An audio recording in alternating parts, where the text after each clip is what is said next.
Welcome back students. तो देखिए, आज की अपनी इस वीडियो में हम CBSE 2023 सेट 1 को 2023 का जो पेपर हुआ था उसके सेट 1 को डिस्कस करेंगे, जिसका कि कोड है 311। सबसे पहले हम इसके सेक्शन ए को पढ़ने वाले हैं और जो कि MCQ क्वेश्चंस हैं। सबसे पहला क्वेश्चन हमसे क्या कह रहा है, the graph of y is equal to p x is given for a polynomial p x. एक polynomial y is equal to p x का ग्राफ हमें ये दे रखा है और वो पूछ रहा है कि इसके कितने सॉल्यूशंस होंगे या फिर नंबर ऑफ जीरोस कितने होंगे। तो इसमें कंसेप्ट क्या यूज करेंगे, कोई भी ग्राफ या कर्व जो है एक्स एक्सिस को जितने पॉइंट्स पे कट करता है उसके उतने ही सॉल्यूशंस होते हैं। तो हमारा ये जो कर्व है ये एक्स एक्सिस को ओनली वन पॉइंट पे इंटरसेक्ट कर रहा है, तो इसके नंबर ऑफ जीरोस भी कितने हो जाएंगे, इसके नंबर ऑफ जीरोस भी जो हैं वो 1 होंगे। कंसेप्ट क्लियर रखें कि एक्स एक्सिस को जितने पॉइंट पे इंटरसेक्ट करेगा उसके उतने नंबर ऑफ जीरोस होंगे। इसके बाद second question, the value of k for which the pair of equations k x is equal to y plus 2 and k x is equal to 2y plus 3 has infinitely many solutions. हमारे पास pair of equations क्या दे रखी है, we had k x is equal to y plus 2 and 6x is equal to 2y plus 3। जब हमारे पास general form में a1x plus b1y plus c1 is equal to 0, a2x plus b2y plus C2 is equal to 0, इनके infinite solutions कब होते हैं, जब हमारा a1 अपॉन a2 बराबर हो b1 अपॉन b2 के बराबर हो c1 अपॉन c2 के। अगर ये कंडीशन होती है तो हमारे पास जो हमारा सिस्टम ऑफ लीनियर इक्वेशंस है उसके इनफाइनाइट सॉल्यूशन होते हैं। तो यहां पर भी हम यही कंडीशन यूज करेंगे। a1 क्या है, k by 6, a1 upon a2, b1 upon b2 यानी 1 by 2 is equal to 2 by 3। आप चेक करें कि ये वाली टर्म बराबर नहीं है आपस में, हम बोलेंगे b1 upon b2 that is 1 by 2, c1 upon c2 that is 2 by 3। b1 upon b2 जो है वो बराबर नहीं है c1 अपॉन c2 के, यानी ये वाली कंडीशन तो सेटिस्फाई नहीं हुई। चलो देखो, यहां पर जो वैल्यू है वो तो k है, वो तो कुछ भी हो सकता है, उसके अकॉर्डिंग ये सेट हो जाएगी। बट इन दोनों वैल्यूज को यहां पर इक्वल होना चाहिए था, तब हम k की वैल्यू निकाल पाते फॉर इनफाइनाइटली मैनी सॉल्यूशंस। अगर यहां पर ये वैल्यूज ही आपस में इक्वल नहीं है, दैट मीन्स k की कोई ऐसी वैल्यू पॉसिबल ही नहीं होगी जिसके लिए कि इन सिस्टम ऑफ इक्वेशंस के इनफाइनाइट सॉल्यूशंस हो। तो आप लिखेंगे k does not exist,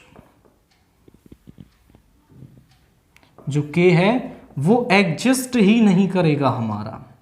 otherwise ये दोनों इक्वल होते तो किसी के भी साथ कंपेयर करके आप इसे k की वैल्यू निकाल लेते और वही हमारा आंसर हो जाता। बट ये दोनों इक्वल नहीं आए हैं तो हमारा सिस्टम ऑफ इक्वेशंस जो है इनफाइनाइट सॉल्यूशंस नहीं होंगे k की किसी भी वैल्यू के लिए, तो k की वैल्यू एग्जिस्ट ही नहीं करेगी।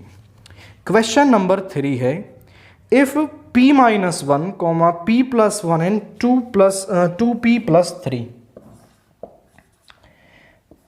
p minus 1, p plus 1 and 2p plus 3 are in AP, then the value of p is ये हमारे पास तीनों टर्म्स जो हैं AP में हैं और हमें P की वैल्यू बतानी है। आप समझें, let's say this is A1, this is A2 and this is A3। Since these terms are in AP, तो इनका जो कॉमन डिफरेंस है D1 निकालें, that is A2 minus A1, इसमें से इसको सब्ट्रैक्ट करेंगे, P plus 1 minus P plus 1, तो यहां पे आ गया 2। D2 निकाल लो आप, that is A3 minus A2 यानी 2P plus 3 minus P plus 1, minus sign अंदर ले जाएंगे, 2P plus 3 minus P minus 1, तो यहां पे आ गया P प्लस 2। अगर ये AP में है, since these terms are in AP, so D1 is equal to D2, तो जो D1 है वो D2 के बराबर होगा, तो यहां से दोनों टर्म्स को इक्वल रख लेंगे, that is P plus 2 is equal to 2। इस तरफ ले जाएंगे, P is equal to 2 minus 2 comma 0, so P is equal to 0। तो अगर ये टर्म्स AP में है तो P की जो वैल्यू है वो 0 रहेगी, और वो हमने कैसे निकाली? कोई भी जो आपकी सीरीज है वो AP में है तो उसका कॉमन डिफरेंस इक्वल होता है, और हमने कॉमन डिफरेंस को इक्वल रख के P की वैल्यू निकाल ली। In what ratio does x-axis divide the line segment joining the points? x-axis हमारी इन दोनों पॉइंट्स को ज्वाइन करने वाली लाइन को किस रेशो में डिवाइड करें? समझें, हमारे पास एक A पॉइंट है, एक B पॉइंट है। A पॉइंट के कोऑर्डिनेट है 3,6, B के कोऑर्डिनेट है -12, -3।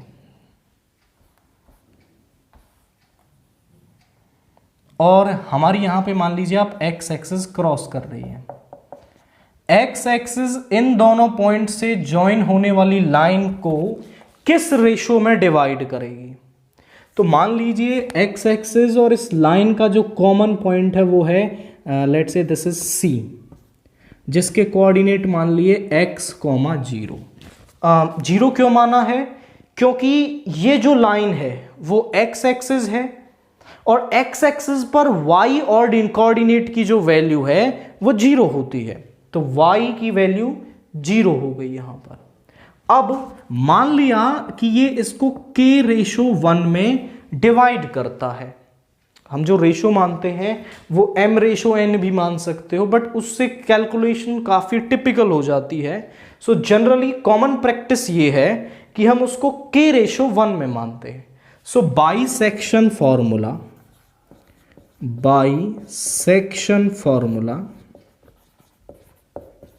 लगाइए यहां पर। सो इस C के कोऑर्डिनेट क्या हो जाएंगे? -12k + 6 ओवर k + 1, यहां पे हो जाएगा -3k + 6 अपॉन k + 1। ये C के कोऑर्डिनेट हैं, और C के कोऑर्डिनेट हमारे पास ये भी हैं। X हमें नहीं पता है, लेकिन इस Y कोऑर्डिनेट की वैल्यू हमें पता है, वो डेफिनेटली 0 होगी, तो ये वाला पार्ट भी 0 होगा, is equal to C x, 0। तो यहां से -3k + 6 अपॉन k + 1 को 0 के बराबर ले लिया। इसको इधर ले जाओ, -3k इज -6, -3 से 2 टाइम्स, सो k की वैल्यू क्या है हमारे पास? दैट इज 2, और वो हमसे रेशो पूछ रहा है, तो रेशो क्या था? k/1, यानी कि 2/1 में x एक्सिस इन दोनों पॉइंट्स के ज्वाइन होने वाली लाइन को डिवाइड करेगा। कंसेप्ट क्या यूज किया है कि यहां पर y कोऑर्डिनेट की वैल्यू 0 होती है, सेक्शन फॉर्मूला लगाया और हमने उसके कोऑर्डिनेट निकाल लिए। क्योंकि y कोऑर्डिनेट 0 है तो उसको 0 के बराबर ले लिया, और यहाँ से k की वैल्यू निकाल के हमने रेशियो को लिख दिया है।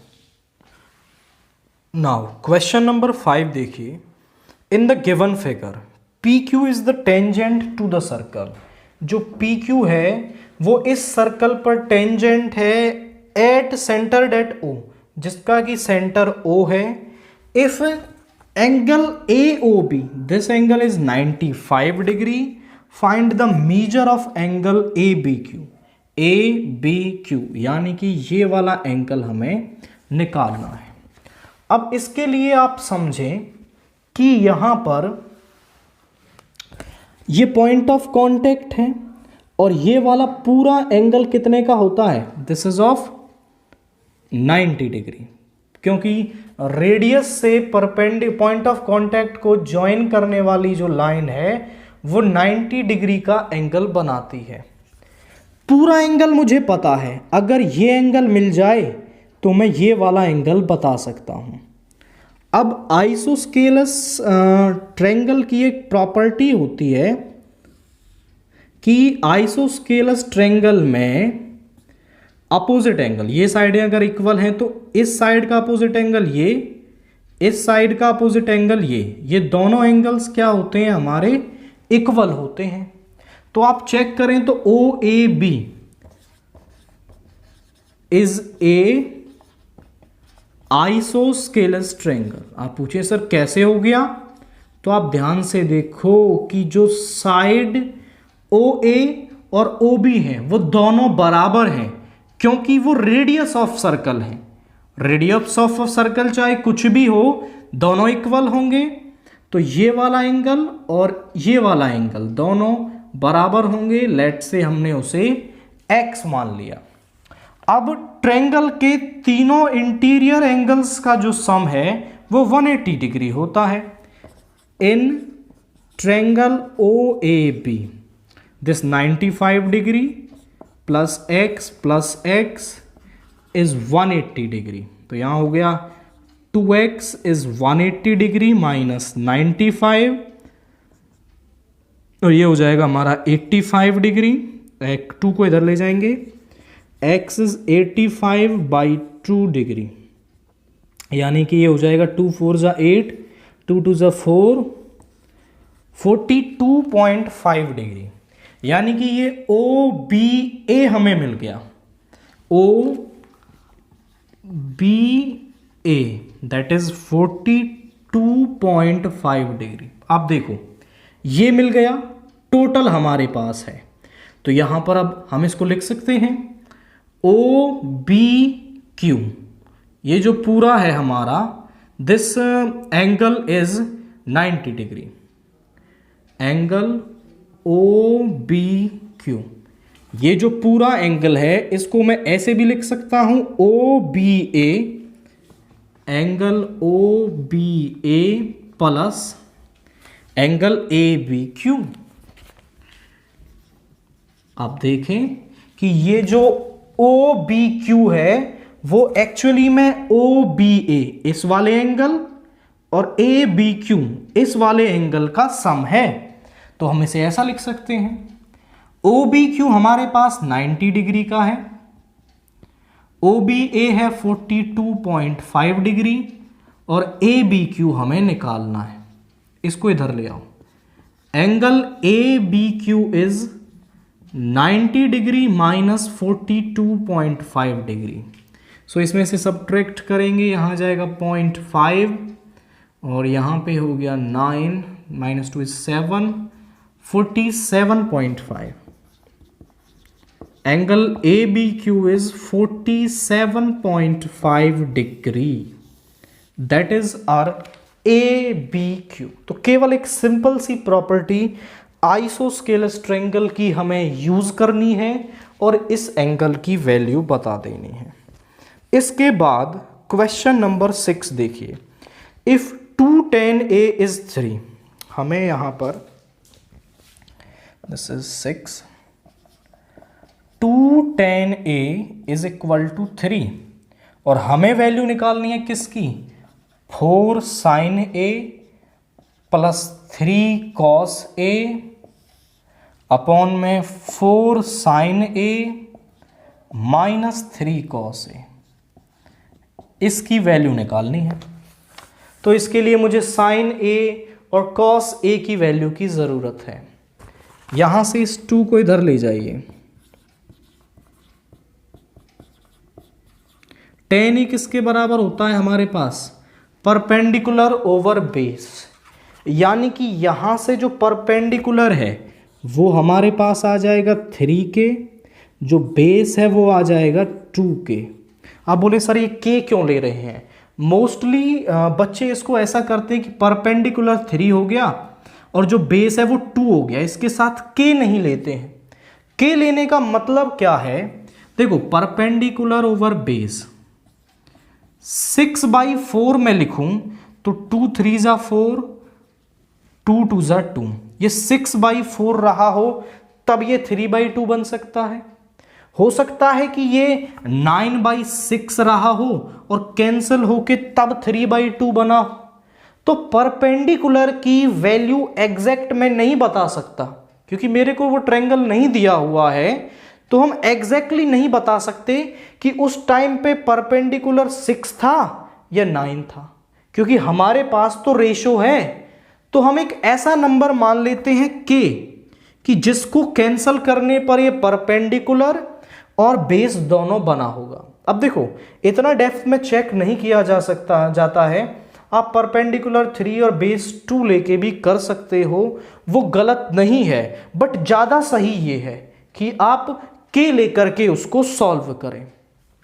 अब परपेंडिकुलर है, बेस है हमारे पास, हम हाइपोटेनियस ले सकते हैं। हाइपोटेनियस क्या होता है? परपेंडिकुलर का स्क्वायर बेस का स्क्वायर। परपेंडिकुलर यानी 3k का square 9k square plus that is 4k square, यानी सॉरी हाइपोटेनियस का स्क्वायर 13k स्क्वायर। हाइपोटेनियस को निकालें तो रूट 13k, के का स्क्वायर रूट कैंसिल हो जाएगा, हाइपोटेनियस हमें मिल गई। अब मैं साइन ए भी निकाल सकता हूं, कॉस ए भी निकाल सकता हूं। साइन ए किसके बराबर होता है? Perpendicular over hypotenuse. Perpendicular is 3k, hypotenuse is root 3k। Cos a निकालें तो बेस ओवर हाइपोटेनियस यानी कि 2k बाई रूट 13k, यानी 2/√13। देखो, अगर आप k नहीं लोगे तो डायरेक्ट ये वैल्यू मिलेगी, और k लोगे तो वो वैल्यू यहां आकर के कैंसिल हो जाएगी। आंसर पर कोई फर्क नहीं पड़ेगा, क्योंकि k जो है वो रेशो को हम ले रहे थे। तो k आप लेकर के सॉल्व करेंगे तो भी कोई फर्क नहीं पड़ेगा। वैल्यू हमें निकालनी है 4 sign A plus 3 cos A over 4 sign A minus 3 cos A की। साइन ए की वैल्यू है हमारे पास 3/√13, कॉस ए की है 2/√13। साइन ए की वैल्यू है 3/√13, कॉस ए की वैल्यू है 2/√13। यहां पे हो जाएगा 12/√13, यहां हो जाएगा 6/√13, यहां 12/√13 माइनस 6/√13। ऊपर एलसीएम लेंगे तो √13, 12 प्लस 6, नीचे एलसीएम लेंगे तो √13, यहां आ जाएगा 12 माइनस 6, इससे ये कैंसिल हो गया। 18/6 दैट इज 3। तो हमारे पास इस पूरी टर्म को सॉल्व करने से जो वैल्यू आ रही है दैट इज 3। दैट मीन्स आप ऑप्शन सी को इसके अंदर टिक करेंगे। तो केवल साइन ए और कॉस ए की वैल्यू निकाल लें और यहां पुट करते ही हमें इसका आंसर मिल जाएगा। नाउ क्वेश्चन नंबर 7 देखिए। If alpha beta are the zeros of a polynomial px, x square plus x minus 1, हमारे पास एक px पॉलिनोमियल है जिसकी जो कि है x square plus x minus 1 और अल्फा और बीटा इसके रूट्स हैं। तो वो कह रहा है कि वैल्यू बतानी है आपको 1 upon alpha plus 1 upon beta की। 1 upon alpha plus 1 upon beta की वैल्यू निकाल दो। एक तो तरीका है कि आप इस इक्वेशन को सॉल्व कर लें, अल्फा बीटा निकाल लो और यहाँ वैल्यूज रख दो, या फिर आप इसका एलसीएम ले लो। एलसीएम आ जाएगा अल्फा इंटू बीटा, बीटा यहाँ चला गया, यहाँ पे आ गया अल्फा, यानी आपको सम ऑफ जीरोज और प्रोडक्ट ऑफ जीरोज की ज़रूरत है। तो सम ऑफ जीरोज निकालने का फॉर्मूला होता है माइनस बी अपॉन ए। बी होती है एक्स का कोफिशिएंट। एक्स का कोफिशिएंट क्या है हमारे पास 1 है और एक्स स्क्वायर का कोफिशिएंट भी है 1, यानी अल्फा प्लस बीटा आ गया -1। प्रोडक्ट ऑफ जीरोस निकाला जाता है c बाई ए, यानी कि -1/1। एक्चुअली इसको कंपेयर कर लेंगे ax square plus bx plus c, तो c है -1 और a है 1, ये भी आ गया -1। दोनों वैल्यूज यहां रख दो, तो ये आ जाएगा अल्फा प्लस बीटा है -1, अल्फा इंटू बीटा है -1। माइनस से माइनस कैंसिल हो गया और इसकी जो 1 upon alpha plus 1 upon beta की जो वैल्यू है वो 1 आ गई। या फिर एक दूसरा मेथड आप क्या कर सकते हैं कि अल्फा और बीटा निकाल लो सॉल्व करके और फिर उन्हें यहां रख दो, तब भी आंसर आपके पास क्या आएगा, सेम आएगा। क्वेश्चन नंबर 8 देखिए। The least positive value of k for which the quadratic equation 2x square plus kx minus 4 is equal to 0 has rational roots is. समझो, हमारे पास क्वाड्रेटिक इक्वेशन है 2x square plus kx minus 4 is equal to 0। अगर मैं इस equation के roots निकालूं और वो k की किस वैल्यू के लिए रैशनल होंगे ये मुझे बताना है। लीस्ट पॉजिटिव वैल्यू, इसके रूट निकालने के लिए हम फॉर्मूला यूज करते हैं -b plus minus B square minus 4ac upon 2a।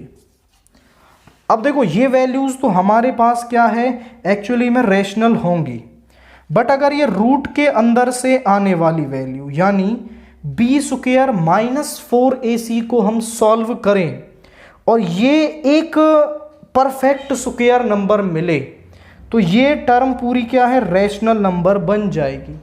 Otherwise ये रैशनल नंबर नहीं होगी। मतलब बी स्क्वायर माइनस 4ac क्या होना चाहिए, एक परफेक्ट स्क्वायर होना चाहिए। तो ये जो पूरा सॉल्यूशन है, जो इसके रूट्स हैं वो क्या होंगे, आपके रैशनल होंगे। अब बी स्क्वायर माइनस 4ac की वैल्यू निकालिए। बी है हमारे पास k स्क्वायर, a है हमारे पास 2 और c है हमारे पास -4। ये आ गया k square plus 38, that is b square minus 4ac। अब ये k की टर्म्स में आया है। k की क्या कह रहा है कि वो least positive value of k, मतलब नेगेटिव वैल्यू तो हमें लेनी ही नहीं है, तो k की लीस्ट पॉजिटिव वैल्यू ले लेते हैं। जब हम इसमें k 0 लेंगे तो ये आएगा बी स्क्वायर माइनस 4ac जो है वो 38 आएगा और ये एक परफेक्ट स्क्वायर नंबर नहीं है। मतलब k इज इक्वल टू 0 के लिए ये रैशनल नंबर नहीं होगा। अब k इज इक्वल टू 1 ले लो, तो यहां पर 1 का स्क्वायर 1 प्लस 38 दैट इज 39। यहां पर भी ये एक परफेक्ट स्क्वायर नंबर नहीं है, यानी इसका भी क्या है आपका यहां पर, okay there is a mistake, ये 32 होगा। सो यहां पे आएगा दैट इज 32। अभी भी वही बात है, यहां पे आएगा 32 दैट इज 33। अभी भी ये एक परफेक्ट स्क्वायर नहीं है, सो यहां पर ये इससे भी हमें रैशनल नंबर नहीं मिलेगा, क्योंकि रूट 33 की वैल्यू हम नहीं निकाल सकते, वो पॉइंट में आएगी। k की वैल्यू 2 लेते हैं तो यहां पे आएगा 2 का स्क्वायर 4 प्लस 32 दैट इज 36। अब 36 आप यहां रखोगे तो वैल्यू आएगी 6, यानी कि यहां ये परफेक्ट स्क्वायर है। तो k की लीस्ट पॉजिटिव वैल्यू क्या है, वो k इज इक्वल टू 2 है। तो k इज इक्वल टू 2 के लिए हमारी इस क्वाड्रेटिक इक्वेशन के जो रूट्स हैं वो रैशनल होंगे, तो सिंपली आप इन्हें निकाल सकते हैं। क्वेश्चन नंबर 9 देखिए, 3/4 tan square 30 minus sec square 45 plus sin square 60, इसकी हमें वैल्यू बतानी है कि ये किसके इक्वल होगा। तो यहां तो केवल वैल्यूज पुट करनी है। tan 30 की वैल्यू क्या होती है हमारे पास, वो होती है 1/√3 का स्क्वायर। sec 45 होता है √2 का स्क्वायर। sin 60 होता है √3/2 का स्क्वायर। 3/4 1/√3 का स्क्वायर हो जाएगा 1/3, इसका स्क्वायर बन जाएगा 2, √3 का स्क्वायर 3 और इसका 4, ये इससे कैंसिल हो गया। 1/4 माइनस 2 प्लस 3/4, एलसीएम ले लो दैट इज 4, यहाँ पे आ गया 1 माइनस 8 प्लस 3, यानी 3 + 1 इज 4, 4 माइनस 8 इज -4, सो 4 से 4 कैंसिल हो गया, वैल्यू आई -1। तो इसको सॉल्व करने से वैल्यू -1 आएगी, केवल सिंपली वैल्यूज पुट करनी थी। इसके बाद क्वेश्चन नंबर 10 देखिए, the curved surface area of cylinder of height 5 centimetre is 94.2 centimetre square, radius of the cylinder. क्या है कि सिलेंडर की हाइट हमें दे रखी है, उसका एरिया कर्व्ड सरफेस एरिया दे रखा है, रेडियस निकालनी है। समझे, this is question number 10।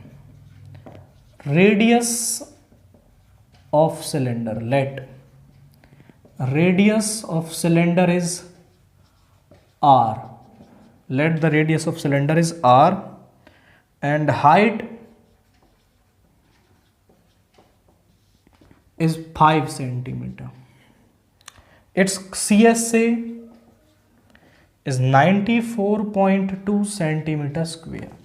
CSA निकालते कैसे हैं हम, 2πRh,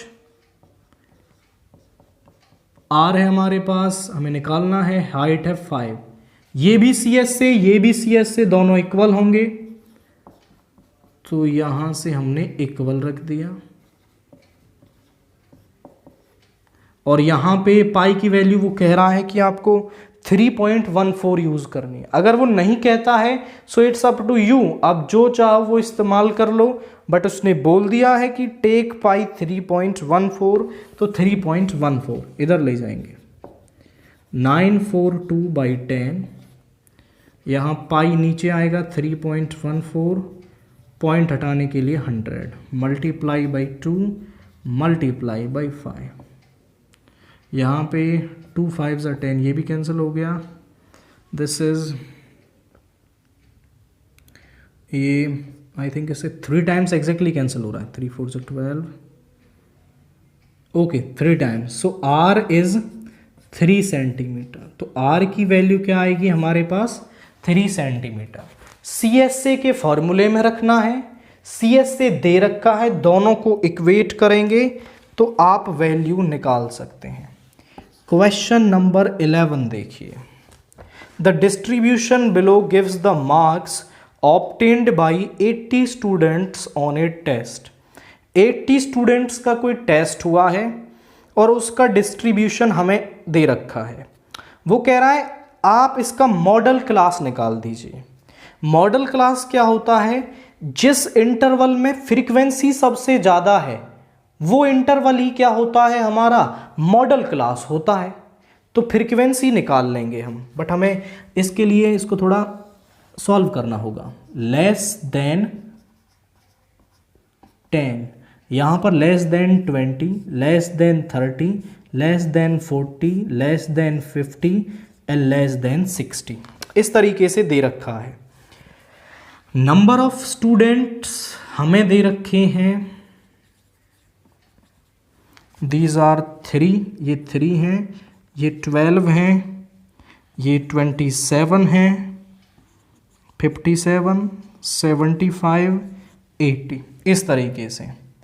तो यहाँ पर हमें क्लास इंटरवल्स नहीं दे रखे, तो क्लास इंटरवल हम बना लेंगे भाई। लेस देन 10 कहाँ तक, 0 से 10 वाले, ये हैं 0 से 10।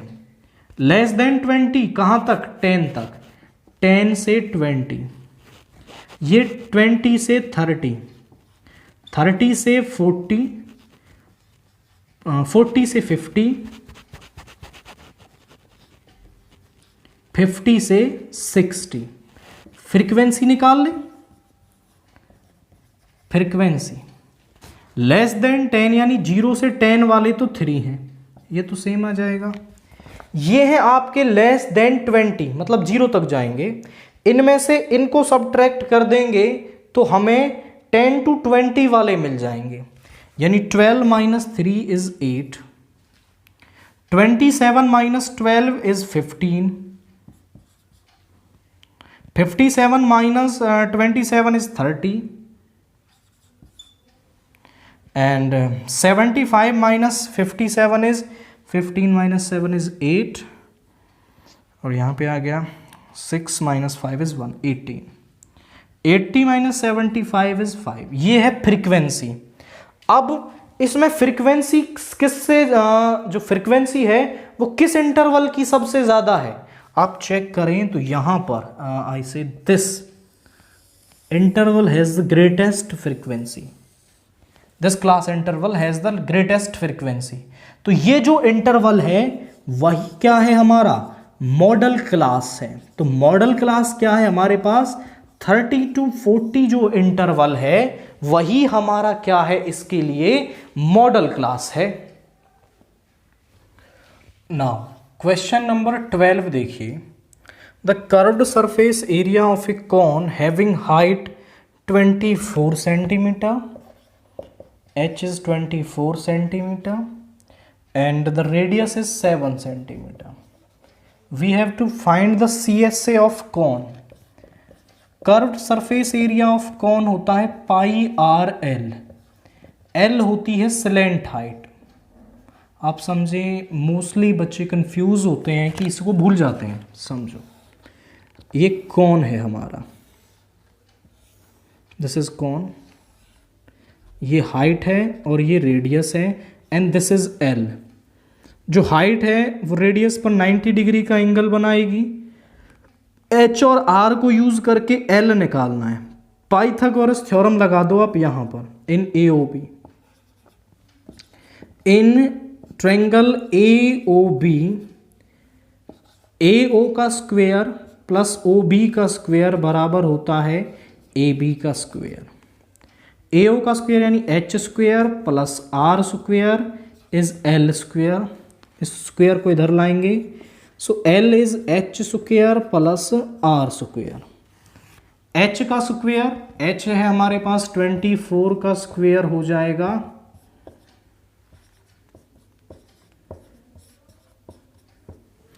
576 और 7 का 49,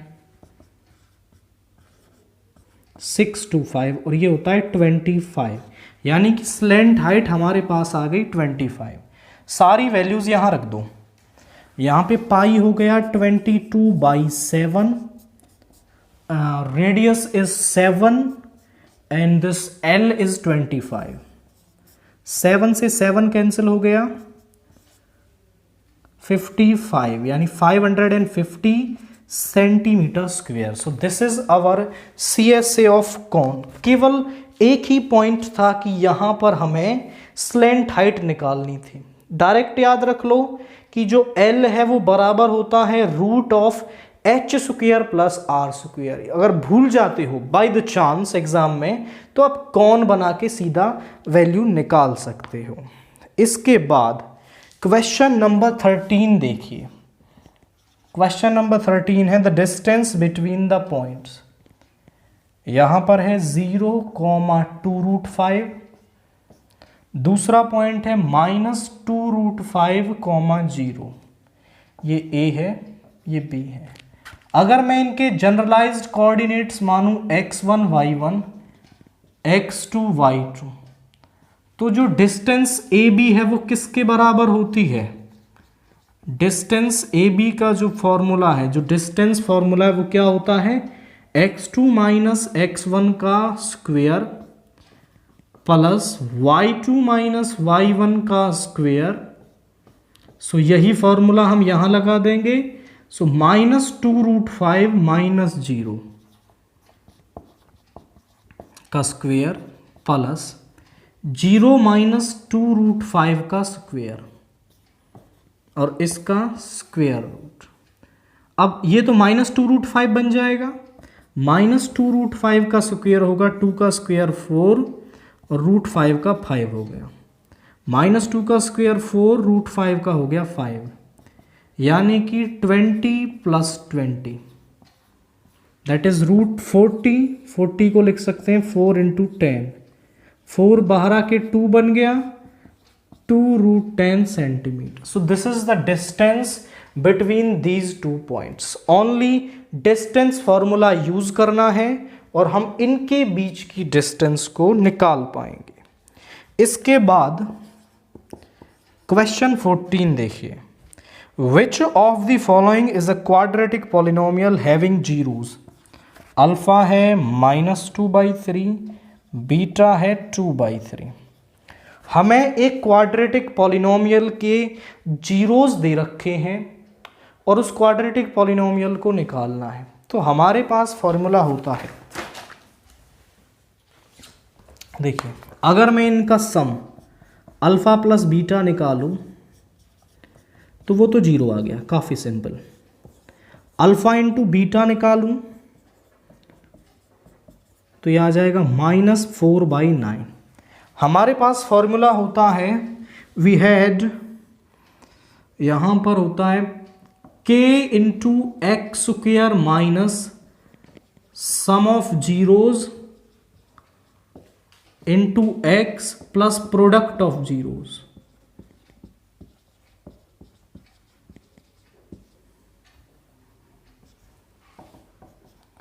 x² minus sum of zeros है 0 × x और ये है हमारे पास -4/9। सो ये तो 0 हो गया, एलसीएम ले लेंगे। 9x² माइनस 4, ये आ जाएगा k/9, 9x² माइनस 4। अब ज़रा ऑप्शंस को देखें आप, तो ऑप्शन है 4x² minus 9, B is 4/9, 9x² plus 4, C is x² plus 9/4, D is 5 × 9x² minus 4। आप बोले सर हमारे ऑप्शन से तो कोई भी ऑप्शन मैच ही नहीं हो रहा है, बट आप यहां देखें ये k है, k की वैल्यू कुछ भी हो सकती है अकॉर्डिंग टू द कंडीशन। तो हमारा अंदर वाला पार्ट 9x² माइनस 4 यहां पे मैच हो रहा है। So option D is the correct value, but exactly match नहीं हो रहा है। अगर आप k नहीं लोगे, मोस्टली बच्चे k लेके इस क्वेश्चन को सॉल्व नहीं करते, तो उनका यहां आएगा 1/9 और फिर आप बोलेंगे किसी से भी मैच नहीं हुआ। तो यहां पर आप क्या करेंगे, एक और तरीका इस्तेमाल करेंगे, आप इन जीरोस को पुट कर करके देख लो, जिस भी ऑप्शन को दोनों सेटिस्फाई कर जाएंगे वही क्या होगा, हमारा यहां पर इसका सॉल्यूशन होगा। तो यहां पर देखिए -2/3 को यहां पुट करो, 5 × 9 × -2/3 यानी 4/9 -4, क्या बन गया 0। 2/3 को रखो, फिर 0 बन गया। मतलब इन दोनों जीरोज को यहां रखने पर ये जो क्वाड्रेटिक इक्वेशन है वो 0 बन रही है। मतलब ये दोनों जो जीरोज हैं वो इसी क्वाड्रेटिक इक्वेशन के हैं। तो option D is the correct answer. इस तरीके से आप कर सकते, या तो कैलकुलेट कर लो, वहां से आंसर मैच नहीं हो रहा, के नहीं लिया आपने, तो यहां पर आप वैल्यूज रख के उसके अंदर चेक कर लो और तब आप निकाल सकते हैं। कोई भी मेथड इस्तेमाल करें, क्वेश्चन हो जाएगा। 15 को देखिए, if the value of each observation of a statistical data is increased by 3, then the mean of the data remains unchanged, increase by 3, increase by 6, increase by 3। तो ऑब्वियसली अगर हम किसी स्टैटिस्टिकल डाटा की हर वैल्यू को by the point 3 बढ़ा देते हैं तो जो उसका जो मीन है वो भी इंक्रीज बाय 3 हो जाएगा। कैसे? हाउ? मैं इसका एक एग्जांपल लेके आपको समझाता हूं। मान लीजिए हमारे पास एक डाटा है 3, 4, 5, इनका मीन निकाल लो। 3, 4 + 4, 5, ये हो गया 9, 3 = 12, 9 और 3 12, तो यहां पे मीन आ गया इनका 4। अब हर एक वैल्यू को 3 पॉइंट्स बढ़ा दो, तो ये हो जाएगी 6, ये हो जाएगी 7 और ये हो जाएगी आपकी 8। अब इनका मीन निकालो। दिस इज 21/3 यानी कि 7। चेक कर लो, जो मीन है वो 3 पॉइंट्स बढ़ गया है। यानी कि अगर आप स्टैटिस्टिकल डाटा की हर वैल्यू को किसी पॉजिटिव नंबर से बढ़ा रहे हैं तो मीन भी उतना ही आपका बढ़ जाएगा उस स्टैटिस्टिकल डाटा का। तो यहां पर हमने 3 से बढ़ाया था तो जो मीन है वो भी इंक्रीज बाय 3 हो जाएगा।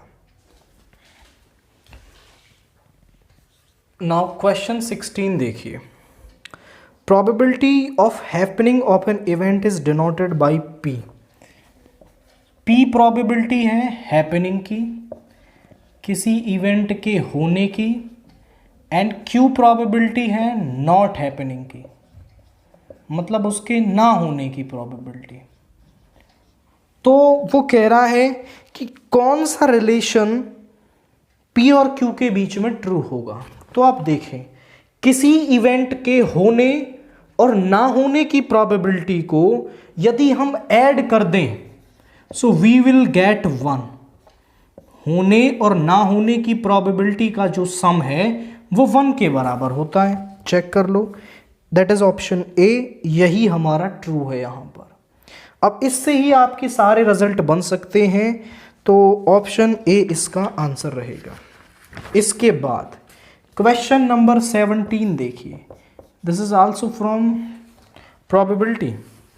ए girl calculates that the probability of her winning the first prize in a lottery is 0.08।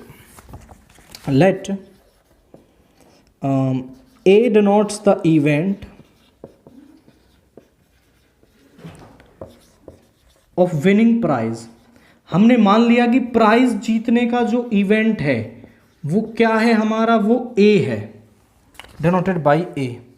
और इस A इवेंट की जो प्रोबेबिलिटी है वो हमें दे रखी है 0.08। वो कह रहा है if 6000 tickets are sold how many tickets has she bought. Okay, देखिए समझे, वो कह रहा है कि टोटल 6000 टिकट बिके हैं, उसमें से उसके जीतने की प्रोबेबिलिटी ये है, तो उसने कितने टिकट खरीदे।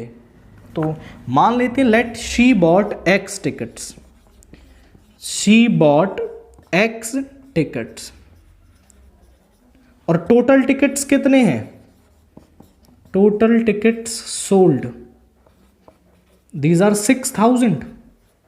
अब आप समझो कि उसके जीतने की प्रोबेबिलिटी मैं निकालूं तो फेवरेबल नंबर ऑफ केसेस यानी कि x जितने टिकट उसने खरीदे अपॉन टोटल यानी 6000 बिके हैं, ये उसके जीतने की प्रोबेबिलिटी है। जितने टिकट उसने खरीदे अपॉन में टोटल टिकट सोल्ड। अब उसके जीतने की प्रोबेबिलिटी हमें दे भी रखी है तो दोनों बराबर होंगे। सो x बाई 6000 इज 0.08 पॉइंट हटाने के लिए नीचे 100, 20 से 20 कैंसिल हो गए, इधर ले जाओ 8 इंटू 60 दैट इज 480। तो x इज इक्वल टू 480, यानी उसने 480 टिकट खरीदे हैं जब उसके जीतने की प्रोबेबिलिटी 0.08 है। तो यहां से जीतने की प्रोबेबिलिटी दे रखी थी, हमने निकाल ली, दोनों को बराबर रखा, टिकट्स मिल गए हैं। इसके बाद इन a group of 20 people, 5 can't swim. If one person is selected at random, then the probability that he or she can swim, वो दोनों स्विम कर सकते हैं, समझो। This is question number 18। यहां पर 20 पीपल्स का ग्रुप है, 20 peoples, peoples can't swim, peoples can't swim, जो स्विम नहीं कर सकते वो हैं 5। तो पीपल्स कैन स्विम वो हो जाएंगे 20 minus 5 that is 15। Total people 20 हैं, 5 उनमें से ऐसे हैं जो तैर नहीं सकते, तो तैरने वाले कितने हो जाएंगे 20 माइनस 5 दैट इज 15। तो 15 पीपल ऐसे होंगे जो तैर सकते हैं। अब वो कह रहा है then find the probability that he or she can swim. So probability that he or she can swim, तो एक ही फॉर्मूला है, फेवरेबल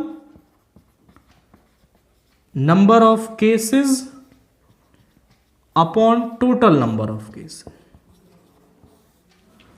फेवरेबल कितने हैं जो स्विम कर सकते हैं, वो 15 है, टोटल कितने हैं 20, तो प्रोबेबिलिटी क्या आ गई 3/4। क्वाइट सिंपल, जितने तैर सकते हैं ऊपर लिखो और जो टोटल है वो नीचे लिखते हैं। अब इसके बाद क्वेश्चन नंबर 90 और 20 असर्शन और रीजन वाले क्वेश्चन हैं। असर्शन और रीजन को हम कैसे सॉल्व करते हैं, इसमें 4 ऑप्शन हमारे पास होते हैं। Both assertion A and reason R are true and reason R is the correct explanation of assertion A। मतलब assertion A और reason R दोनों true हैं और reason R जो है वो assertion A की correct explanation है। दूसरा है both assertion A and reason are true but reason R is the not correct explanation of A। मैं क्वेश्चन से ही बताता हूं, उसी से ज्यादा क्लियर होगा। 19 में असर्शन क्या दे रखा है, 0.02 is the point of intersection, is the point of intersection, is the point of intersection of Y axis and line 3x plus 2y is equal to 4। And reason क्या दे रखा है इसमें, reason r that is the distance of point P, the distance of point P from x axis is 2 units, from x axis is 2 units। ये assertion है और ये reason है, दोनों को चेक कर लेते हैं। पॉइंट 0,2 दैट इज P के नाम से बोल रहे हैं इसको, is the point of intersection of y axis and the line. y axis की इक्वेशन क्या होती है, x इज इक्वल टू 0 और लाइन है 3x plus 2y is equal to 4। अब इनका सोल्यूशन निकाल लो आप। भाई सोल्यूशन का मतलब है दोनों को सॉल्व करके देख लो, एक्स वाई की जो वैल्यू आती है वही क्या होती है, सोल्यूशन होती है हमारा। तो x की वैल्यू हमारे पास है वो पुट कर दो, 2y इज इक्वल टू 4 यानी y वैल्यू आ गई 2। यानी इन दोनों लाइंस का जो सोल्यूशन है या पॉइंट ऑफ इंटरसेक्शन इन दोनों लाइंस का पॉइंट ऑफ इंटरसेक्शन है हमारे पास 0,2। सही बात है, यही वो कह रहा था, point P02 is the point of intersection. मतलब असर्शन जो है हमारा वो ट्रू है, यानी कि जो असर्शन वाली लाइन है ये सही दे रखी है। अब रीजन पर आ जाओ। The distance of the point P from x axis is 2 units. Draw करते हैं इस पॉइंट को, यहां पर, यहाँ पे 0 1 2 1 2 3 1 2 3 ये y एक्सिस है, this is negative y axis, this is positive x, this is negative x axis. x0 कहाँ होगा? y एक्सिस पर, y है 2 यानी यहाँ पर, ये जो पॉइंट है वो यहाँ पर होगा, दिस पॉइंट इज 0,2। वो कह रहा है कि x एक्सिस से 2 यूनिट्स की डिस्टेंस पर, चेक कर लो 1 और 2, सही बात है कि ये x एक्सिस से 2 यूनिट्स की डिस्टेंस पर है, यानी ये बात भी सही है, ये बात भी क्या है? सही है। अब इसमें आप देखें कि क्या रीजन जो है वो असर्शन की कुछ बात बता रहा है, मतलब कि असर्शन की कोई बात बताने के लिए हमने रीजन को लिया? नहीं, रीजन एक अलग चीज है, मतलब रीजन जो है अलग क्वेश्चन है और जो असर्शन है वो एक अलग क्वेश्चन है, दोनों का कंसेप्ट रिलेटेड नहीं है। मतलब both assertion and reason are true, दोनों ही सही हैं, but reason are is not the correct explanation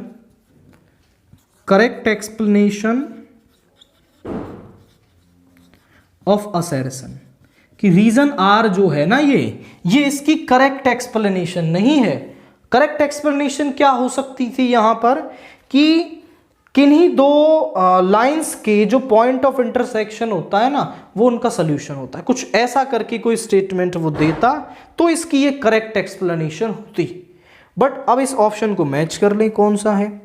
दोनों के ऑप्शंस एक जगह ही दे रखे होते हैं, तो ये है आपका is not the correct explanation of assertion A, that means option B यही दे रखा है।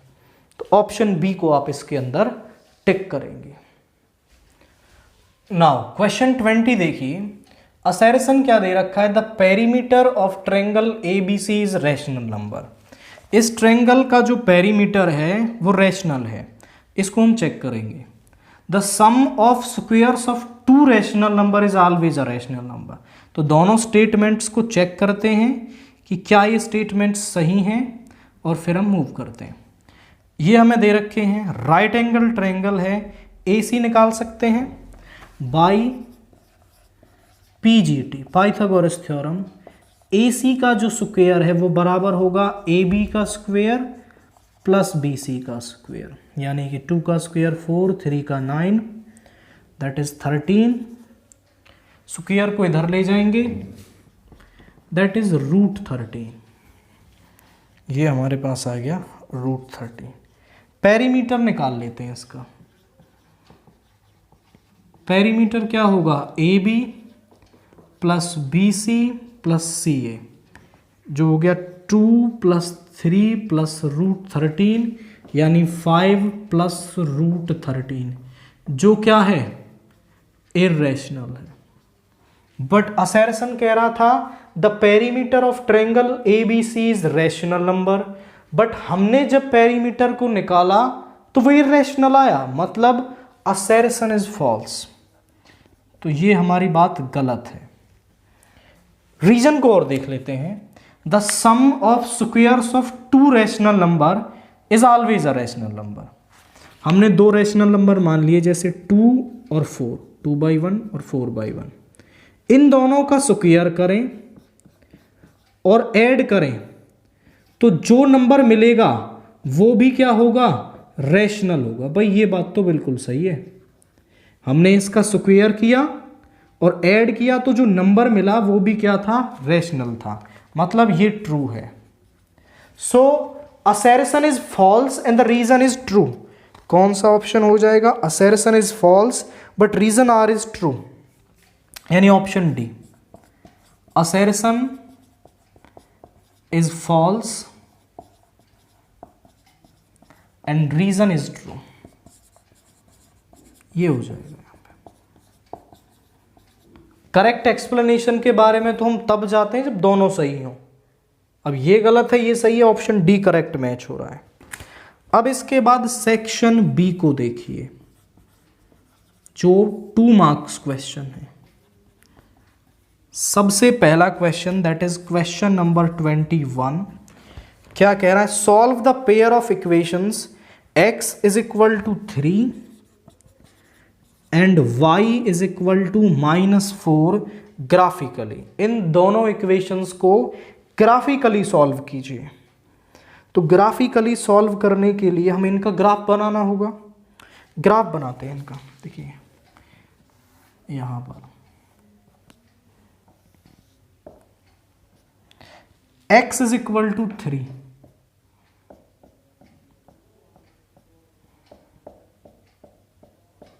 x इज इक्वल टू 3 एक लाइन होगी जो यहां से पास होगी और पैरेलल टू y एक्सिस होगी। This is x axis, this is y axis. तो x इज इक्वल टू 3 एक लाइन है जो पैरेलल टू y एक्सिस है, और y इज इक्वल टू -4 एक लाइन है जो y इज इक्वल टू -4 यहां से पास होगी और पैरेलल टू x एक्सिस होगी। अब ये दोनों लाइन एक पॉइंट पे इंटरसेक्ट हो रही है। देखो यहां पे x है 3 और y है -4। तो 3, -4 जिस पॉइंट पे ये इंटरसेक्ट हो रही हैं वही क्या है? इनका सॉल्यूशन है। तो आप लिखेंगे 3, -4 is the solution of lines. वो क्या है? इन दोनों लाइंस का क्या है? ये सॉल्यूशन है। आप बोलेंगे सर लाइंस भी वही है, सॉल्यूशन भी वही आ गया, क्योंकि एग्जैक्टली उसने लाइंस जो है वो सिंप्लीफाइड फॉर्म में दे रखी। अगर लाइंस थोड़े और तरीके से देता तब भी हमारा जो सॉल्यूशन है वो हम ऐसे ही निकालते। लाइन को ड्रा करते, जिस पॉइंट पर वो इंटरसेक्ट करती हैं वही उनका सॉल्यूशन होता है। अब 21 के और वाला क्वेश्चन देखिए, क्योंकि 21 क्वेश्चन में इंटरनल चॉइस है आपके पास।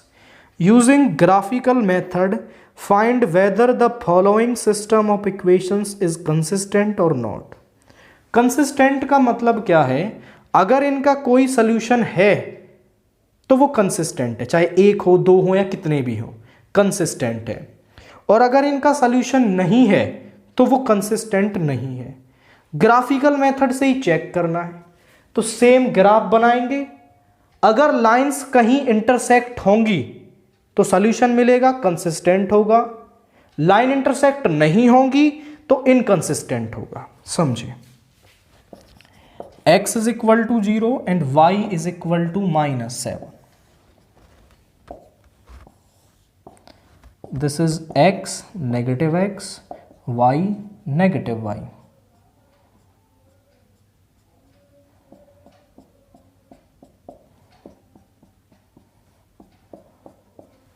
x इज इक्वल टू 0 मतलब y axis, x is equal to 0 यही लाइन है आपकी, ये वाली लाइन ही होगी same. This is x is equal to 0। y is equal to -7 यहां से पास होगी, 1 2 3 4 5 6 7, और वो क्या होगी? पैरेलल टू x एक्सिस होगी। आप चेक करें हमारी दोनों लाइंस कहाँ हैं? एक लाइन तो ये है और एक लाइन ये है हमारी, जो हमें ग्राफ में ड्रा करनी थी। दोनों कहीं पे इंटरसेक्ट कर रही हैं, यहां पे 0, -7 पे। सो 0, -7 इज द सॉल्यूशन। तो हमें इनका सॉल्यूशन मिल रहा है, बेशक से एक सॉल्यूशन मिल रहा है बट सॉल्यूशन मिल रहा है ना। So system of equations is consistent. तो हमारे पास जो इन इक्वेशंस का जो सिस्टम है वो क्या होगा? वो कंसिस्टेंट होगा। बस एक ही पॉइंट माइंड में रखना है कि अगर सॉल्यूशन है तो कंसिस्टेंट है, और अगर सॉल्यूशन नहीं है तो वो जो सिस्टम ऑफ इक्वेशंस है वो कंसिस्टेंट नहीं है हमारा।